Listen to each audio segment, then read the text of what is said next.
So while there's snow on the ground, rain and sleet, wintry mix coming down, I thought it was the perfect day to go through the seed catalog from Baker Creek, the free one, and compare what I'm interested in and what I want to grow this year.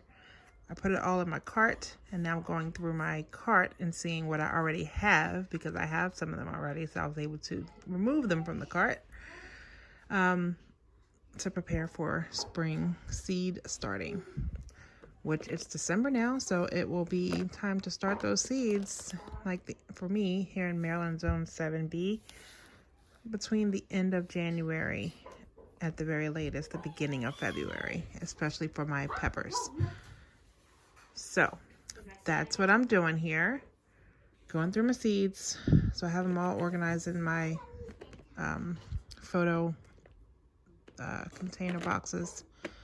They're alphabetical order, so it makes it much easier. I was able to eliminate a lot of things that I did with the experiment last year.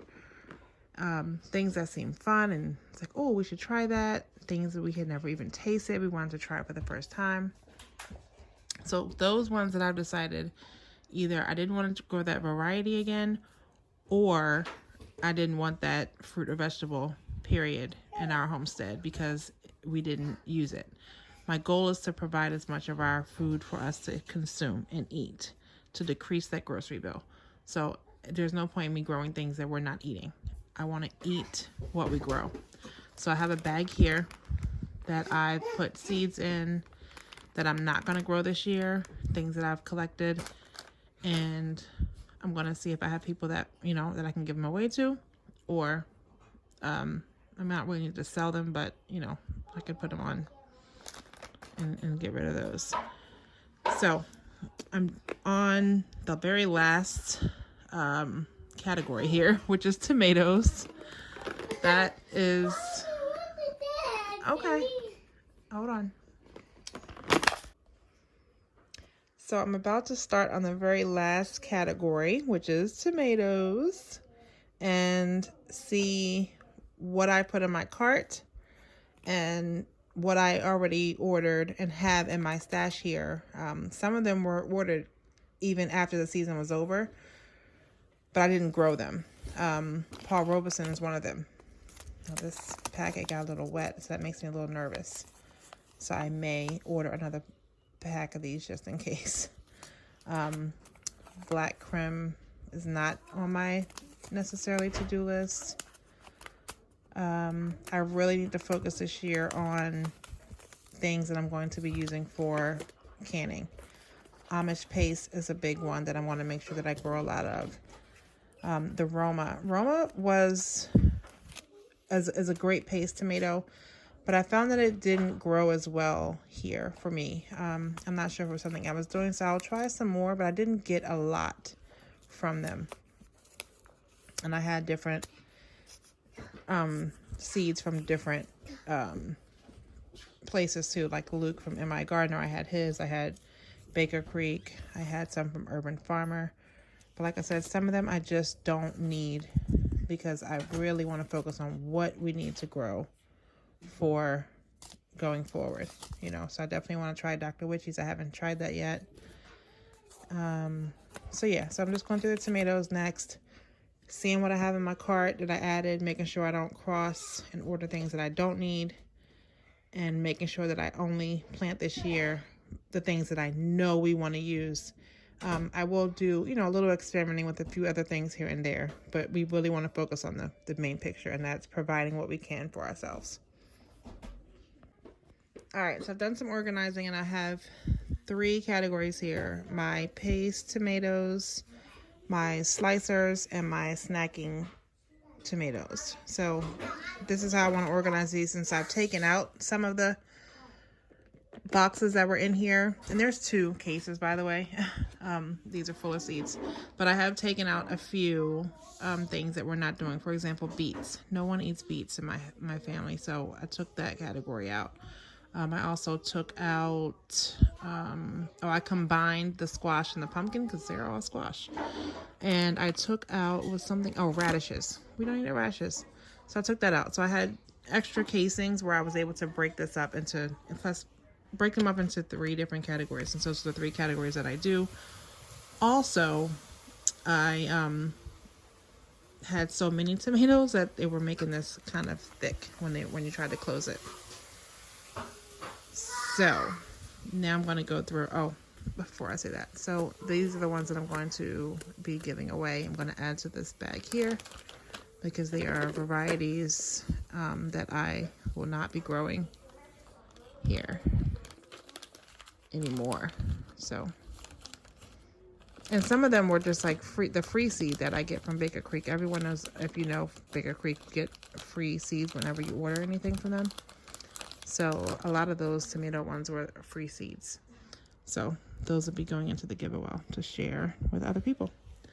All right, so I'm going to go through these and get these in a better settings where I can see what more that I don't need and what I do need. So here's my plan for my spring and summer garden. When I told you guys before, I kind of went through and cleaned out my seed containers to see what I wasn't going to be planting, either because the variety I didn't like, or it was a fruit or vegetable that we did not eat. And that was one of our goals for sure, is to eat the food that we're growing so that we can reduce the grocery and, just be more self-sustainable. So with that, this year I am focusing on growing things that we eat. That being said, here's my plan of what I'll be planting. Sometime between these dates, I want to make sure, this is based off my last frost dates in my area. So, and I'll be starting these indoor: peppers, celery, kale, cabbage.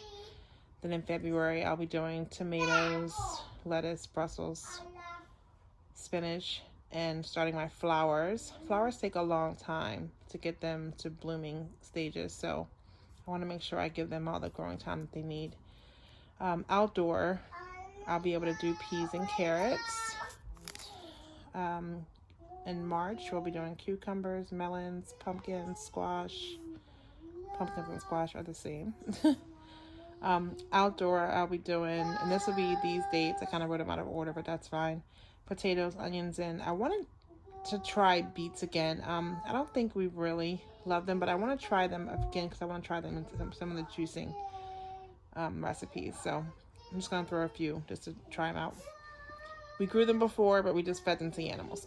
We didn't eat them. And also, we did not know how to store them. So I would take them and I would wash them and put them in there where they would shrivel up within the next day. And then I learned, you're not supposed to wash them. So I was like, okay. And you're supposed to leave the greens on. So we'll try that one more time. And then my beans. Excuse me. That'll be all my green beans and stuff. So what I learned about green beans is that you got to plant a lot at the same time to get enough harvest for canning. So that 4 by 12 foot bed that's out front, I think I'm going to put those out there because it has a cattle panel trellis on there. It's crazy. So we're going to try to grow a lot of green beans out there. And then on to tomatoes. For cherries, tomatoes, we're going to increase that. So last year there were 6 varieties or the same variety, but by more than one seed company. But so this year there's going to be 10 because my kids love cherry tomatoes. That's something that they pick right up and just pop in their mouth and love it. It's great snacks.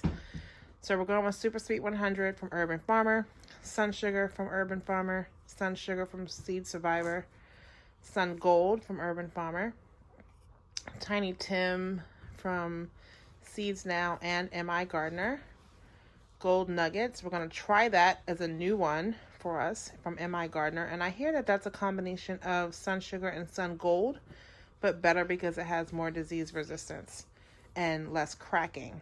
So I'm interested to try those new this year. Another new one for us this year is Ice's Candy by Baker Creek. This is new. Hartman Yellow Gooseberries by Baker Creek and White Currant by Baker Creek. These last ones are the new ones. Everything else we have tried and true and love. For our paste tomatoes, Romas, they were okay. We didn't get a huge harvest for them. So I'm going to do some more of them, but I'm really going to do more of this Amish paste. I hear that is really good. So that's going to be new for us. We did Romas, the Martina ones, the Roma from M.I. Gardner, San Marzano from M.I. Gardner. We did all of these last year, and they did fine, but I wish they would do better. So I'm going to give it another go, but I'm not going to focus on those a whole lot. I'm going to do a lot more with these Amish paste because I hear they are better, and will produce a lot more. So I'm going to hope that that works. So we ordered seeds for Amish paste from Baker Creek, as well as M.I. Gardner. And another new one for us is going to be Bonnie's Best. So we're going to try those from M.I. Gardner as well. On to splicing. So new to us is Paul Robeson. We're going to try those from Baker Creek. We're returning beefsteak from M.I. Gardner. New to us is Dr. Witchy's. Or, yeah, that's how I... Just Dr. Witchy's, Baker Creek. We did Better Boy from Urban Farmer last year. Those did fine. These did well as well. Black Crim from Baker Creek. Black Prince is going to be new for us from Baker Creek. Yes, baby. I want that. No, you don't want to watch that. You don't even know what that is. Cherokee Purple. Those did well for us from M.I. Gardner, so we're going to use the rest of those seeds. White Beauty Snowballs from Baker Creek. That's new for us this year. And Abe Lincoln from Baker Creek, also new. So this is what we're doing for tomatoes. I have some of the seeds already, and the ones that are new are on their way because we placed our order for them from Baker Creek and M.I. Gardner, our two go-to seed people. So that is it for that.